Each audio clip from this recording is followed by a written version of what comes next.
Hello and welcome to CDO Magazine Interview Series. I'm Cheryl Rodenfels with Stratascale, and we are partnering with CDO Magazine, MIT CDO IQ, and the International Society of Chief Data Officers in a series of interviews.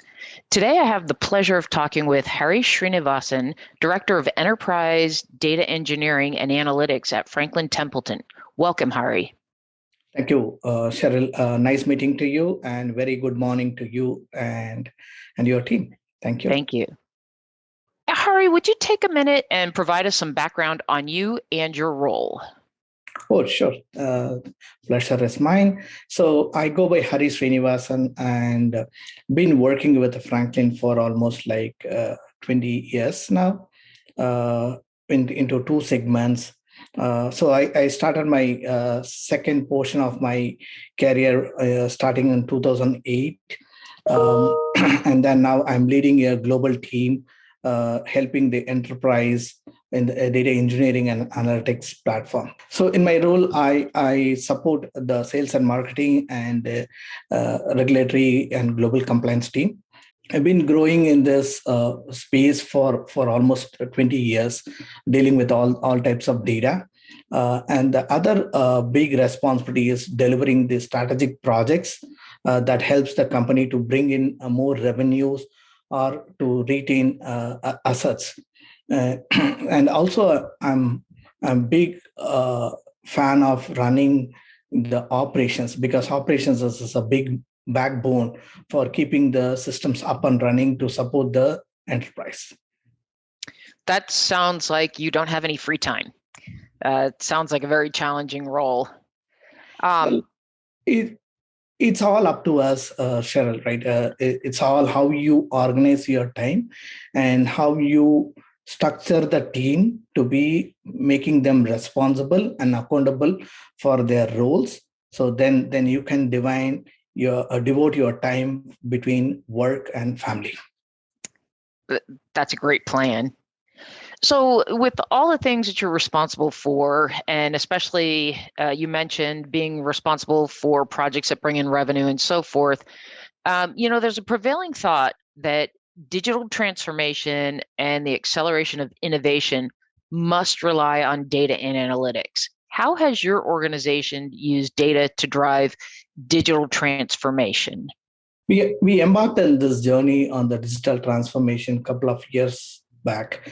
I would say me and my team is involved on two different aspects to this. One is enhancing the customer experience, right? So we a year back we bought a pretty large company in the investment management space, and then that brings us like a seamless integration and a seamless customer experience for both the companies.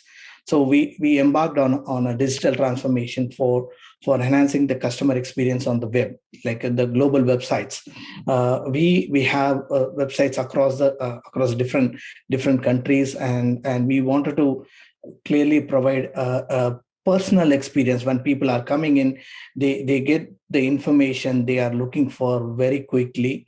And then when we look at the websites, like it looks like a simple web pages, but there is a lot of work goes behind the scene to bring all the data that you are looking in the front end to get to that point, right? When you are looking at it, you always wanted to look the latest and greatest information, which means there's a whole piece of engineering and data sourcing, integration, quality goes into the mix and match before we give this data back to the end users. What we as a team are highly focused is how our investors trust our information. That is very key for the business, right? So we make a lot of effort to make sure we deliver data quickly, consistently, and trustworthy data to our consumers. So that effort has recently coming to a closure. We are very proud that we are providing a great user experience websites to our investors. That's one. The second thing is we are not even we are also at par with the industry to get into a cloud journey, right? We are pretty large organizations and heavily involved on technology. And how do we build a scalable infrastructure, right? And how do we take advantage of latest and greatest information in coming through the technology, as well as how do we handle billions and billions of data we are getting, both internal and external. So we embarked on this journey, and right now my team is responsible for moving the enterprise product data platform from on-prem to cloud. So we are in the middle of the journey, and as part of that journey, we are not just limiting ourselves lifting and shifting to the cloud, but we are also taking this opportunity to re-engineering our effort. We were primarily running everything based off batch, right? Overnight, we collect all the information, run it during the off hours, and making sure the data is available to our consumers in the beginning of the day. But that demand is changing, right? And now we are having consumers at different parts of the world coming at different time zones. So we are actually moving our batch process to event driven micro batches. So that's a big effort we are embarking, and it's very fascinating, and I'm glad that we are seeing the technology is available to support those kind of visions. And one primary goal I'm very happy and very keen to get out of that is how do we move the data quickly, process them, and deliver to the business so that they can make quick decisions.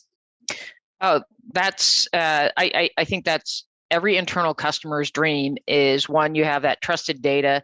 Two, that it moves quickly. The other thing is it's consistent, and especially as they're moving to keep their products fresh, they rely on you to make sure that the data is there. And one of the things that I want to touch on is you mentioned that investors have to trust the information.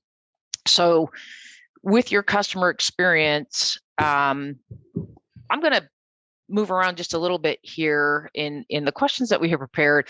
But one of the questions is, have you seen more traffic, and has it become really more important for your architecture and your operations, especially during the pandemic, where people are spending way more time online? That customer experience, that customer front door is being used even more because no one's going to brick and mortar. They're not, they're not using the telephone as much, and they have plenty of access to online.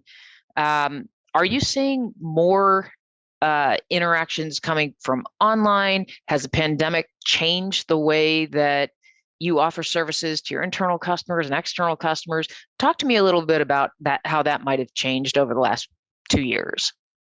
Well, I'll take this question in two parts, like how pandemic has influenced, and how as a company, Franklin Templeton, we are highly focused on our investors and give them the best of the breed of information available to them, right? So the way we measure ourselves, right, making sure the information is readily available to our investors on time, and any information that's are missing will attract a lot of calls going back to the call centers. So when the call centers are getting too much of calls, which means something is wrong or some informations are not available in the customer facing websites. So that's the one of the key measurement. So we take utmost care to make sure all the informations are available timely and accurately. That's one. And the second thing is, pandemic has changed the way how we have been working. Right, earlier we used to be in an office location working with a group of people, and if you have to deal with any of the data issues, you can get into a war room, troubleshoot it, and then get it solved.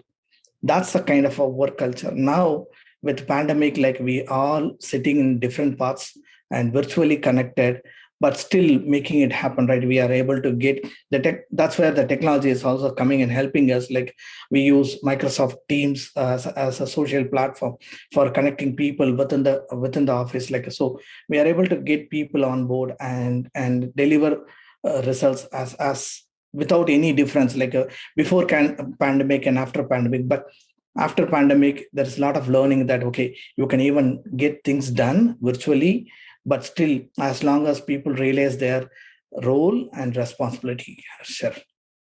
Well, Hari, thank you for joining me today. For everybody, please visit cdomagazine.tech for additional interviews and have a great day. Thank you, Cheryl.